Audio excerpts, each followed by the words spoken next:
এখন আমরা সবাই মিলে কেক কাটবো। কেক কাটবো বললেই কি কেক কেটে ফেলা যায়?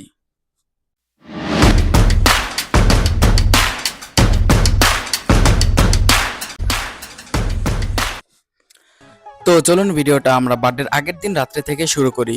আমি গিয়ে 400 টাকা দিয়ে এই বার্থডে কম্বোটা কিনে নিয়ে আসি। তো এটার ভেতরে ছিল আপনার একটি বার্থডে ব্যানার, একটি ব্যাকগ্রাউন্ড এবং 50টি প্লাস বেলুন, এবং বেলুনগুলো টাঙানোর জন্য একটি রিবার দিয়ে দিয়েছিল তারা। আমার কাছে জিনিসটা খারাপ লাগেনি, কারণ আলাদা আলাদা করে কিনতে গেলে আরো বেশি টাকা লাগতো মনে হয়। তো জিনিসটা ভালোই ছিল, একের ভিতর সব। তারপর চলে আসলাম তার পরের দিন, আমার জন্মদিনের দিন। তো দুপুরে খাবার দাবার সেরে আমি চলে যাই আমাদের অন্য আরেকটি রুমে। তো সেখানে গিয়ে আমরা বেলুনগুলো ফুলাতে থাকি। আমরা 3 জন মিলে এখানে বেলুন ফুলাচ্ছিলাম। তো মাত্র আপনার 15-20 মিনিটের ভিতরে কিন্তু 50টা বেলুন আমাদের ফুলে একদম কমপ্লিট। সবচেয়ে বেশি কষ্ট হচ্ছিল আপনার বেলুনটা এই রিবারটাতে আটকানোতে, বারে খুলে যাচ্ছিল। মনে হয় আমরা এই ভুলভাবে লাগাচ্ছিলাম। দেন সাকসেসফুলি আমরা এটাকে লাগাতে পেরেছি। তারপর আমরা সবাই আমার রুমে চলে আসলাম এবং আমরা এই জায়গাটিতে আমাদের বার্থডে ডেকোরেশনটা কমপ্লিট করব। যেহেতু আমাদের একটা প্লেন জায়গার দরকার ছিল, সেই কারণে আমরা এই জায়গাটি সিলেক্ট করি। তো আমরা ডেকোরেশন করতে করতেই কিন্তু আমাদের কেকগুলো চলে এসেছিল। তো আমরা এখানে 2টা কেক অর্ডার করেছিলাম এবং উপরে দেখতে পারতেছেন এখানে ক্যান্ডেল দিয়ে দিয়েছিল এবং বার্থডে টপারটা দিয়ে দিয়েছিল ভিতরে সাজানোর জন্য। তো চলুন এবার কেক 2টাকে দেখা যাক।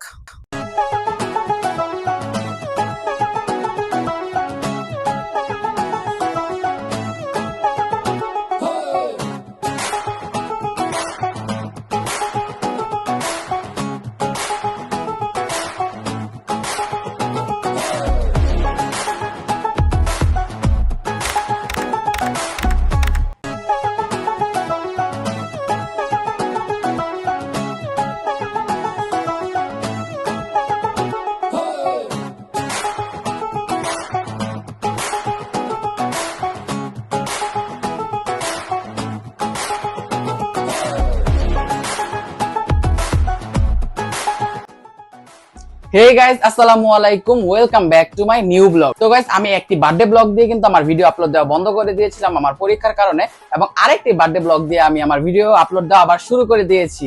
এই দুইটা যে কেক দেখতে পারতেছেন আপনারা, এই দুইটা কেক কিন্তু আমি কেকোরিয়া নামে এই ফেসবুক পেজটি থেকে নিয়েছি। ময়মনসিংহের ভিতর থেকে আপনারা যে কোনো জায়গা থেকে আপনারা কেকটি নিয়ে নিতে পারবেন, হোম ডেলিভারি। তো এখন আমরা সবাই মিলে কেক কাটবো।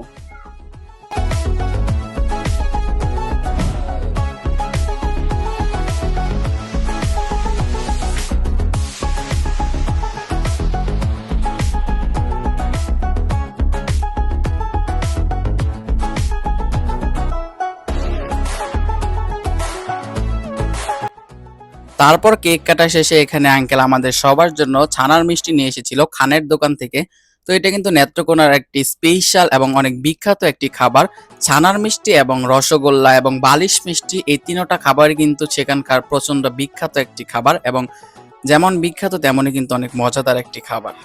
রুম ডেকোরেশন করার আগে যেমন একটা ঝামেলা থাকে, রুম ডেকোরেশন করার পরেও কিন্তু ঠিক তেমনই একটা ঝামেলা থাকে। আপনার জিনিসপত্র এই জায়গার থেকে আমি অন্য জায়গায় নিয়েছিলাম, তারপর সেই অন্য জায়গায় জিনিসটা কিন্তু সে আগের জায়গাতে রাখতেই হবে। সেই কারণে একটা ডাবল ঝামেলা থাকে। তো তারপর আমি রাতের ডিনারটা করে আমার পছন্দের একটি খাবার গরুর নেহারি এবং চালের রুটি, এই দুইটার কম্বিনেশন কিন্তু একদম জোস একটা খাবার। তো এটা আমার পছন্দের অনেক খাবার। তো আজকের ভিডিওটি আমি এখানেই শেষ করতেছি, দেখা যাবে নেক্সট কোনো ভিডিওতে।